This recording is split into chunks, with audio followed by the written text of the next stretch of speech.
Right now, for the latest on this week's U.S.-China trade talks, Eamon Javers. He's in Stockholm, Sweden, with more on his conversation with Treasury Secretary Scott Bessant. And Eamon, this was pretty interesting yesterday. You managed to get some pretty significant news from the Treasury Secretary about what actually happened yesterday.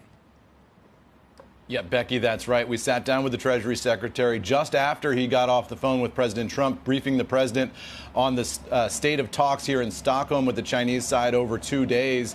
The bottom line is that they did not come to a deal, at least yet, right? The Treasury Secretary said he's got to go back to Washington today to meet in the Oval Office with President Trump. And President Trump will be the one who decides on that key threshold, which is whether or not to push back that August 12th deadline for Chinese trade negotiations. If he doesn't do that, those tariffs will snap back, the Treasury Secretary said. But if he does, we could look at another 90-day truce period where they simply set up another negotiation somewhere else in the world, possibly Portugal, the Treasury Secretary suggested yesterday. So we'll see through the day today what the president decides to do. The Treasury Secretary also told me that he pushed the Chinese side on their purchases of Iranian oil. The U.S. doesn't want the Chinese to continue doing that. I asked him what the Chinese response was to that pressure, and here's what he said.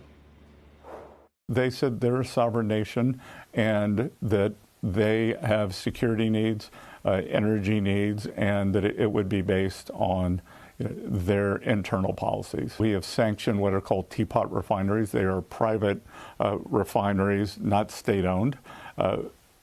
And so we have sanctioned those refineries, the owners, and some of those owners may have assets in the U.S. Now, I also asked the Treasury Secretary about that EU deal earlier in the week that was agreed to on Sunday. One of the pieces of that deal was that the Europeans would purchase $600 billion worth of product from the United States. But after the deal was announced, the Europeans came out and said, well, actually, those products purchases are going to come from private European companies, and we as the government can't really guarantee that those companies will do that. So I asked the Treasury Secretary if the U.S. side feels that that $600 billion commitment is real. Here's what he said. I think that's going to be closely monitored. I think President Trump believes that this is a good deal. I mean, on paper, this is a deal of the century, and I would be surprised over time if the EU doesn't hold up their end of the bargain, or the 15% tariff rate could change. So, Becky, not a whole lot of specifics coming out of this sit down here in Stockholm. I asked the Treasury Secretary, is there any specific agreement that you guys came to with the Chinese side? He didn't really point to anything specific, but he said that the rhythm and tone of the negotiations is good. They're beginning to find a rapport with the Chinese side, and they're beginning to set sort of a framework for these talks. He kept talking about the arc of the negotiations. So this is setting up to be a long one indeed, Becky. And maybe what we're looking at now is a series of 90-day extensions until at some point Xi Jinping and Donald Trump can sit down in the same room and finalize a grander bargain between these two countries. At this session, though, the Treasury Secretary told me there was no conversation about a Xi Jinping-Donald Trump meeting anytime soon, guys. Back over to you. Although the speculation is that could happen as early as October, Eamon. Yeah, that is the speculation, and a lot of folks thought that this would be teeing up that, but the Treasury Secretary said no discussion of that here, at least in this context.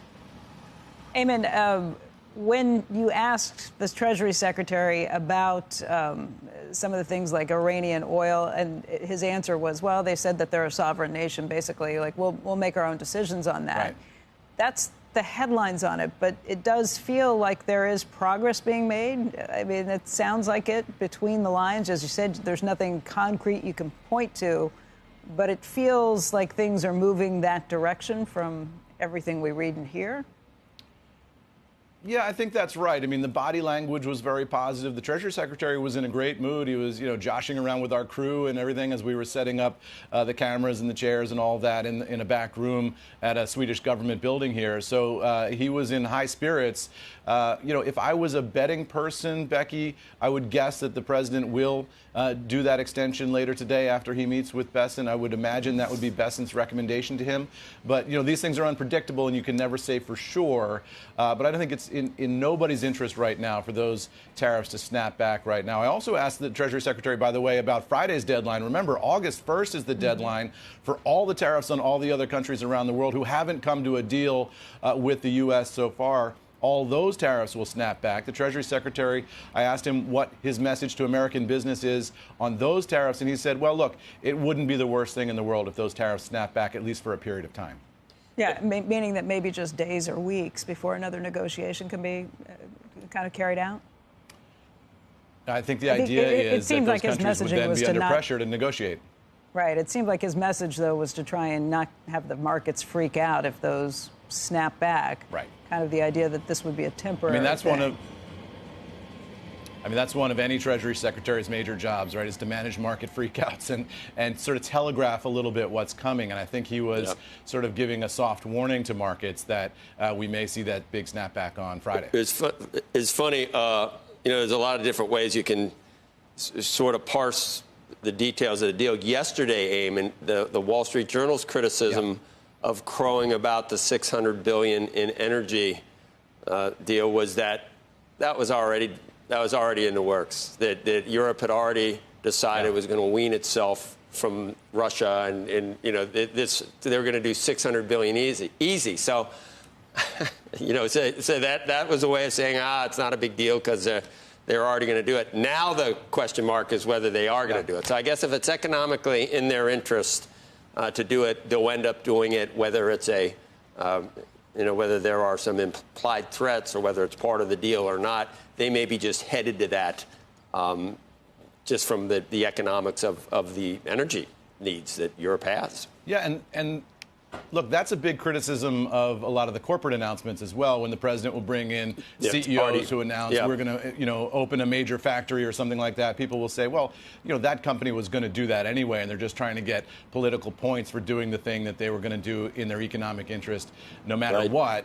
And you can't really separate the chicken and egg there, right? I mean, how much of this is, inspired by the new economic conditions created by the president? How much of this was happening anyway, and people are just trying to give the president some credit and get a photo op out of it? There's probably a mix of both of those in there. But the administration is, key to take credit when they can, as any administration would be. Yeah. That's one of the great questions, chicken and an egg. And as far as I know, it still has not. We don't know. We may never know which came first. I mean, the top scientists have been working on it for generations, Joe. Generations. They haven't come up with an answer. No.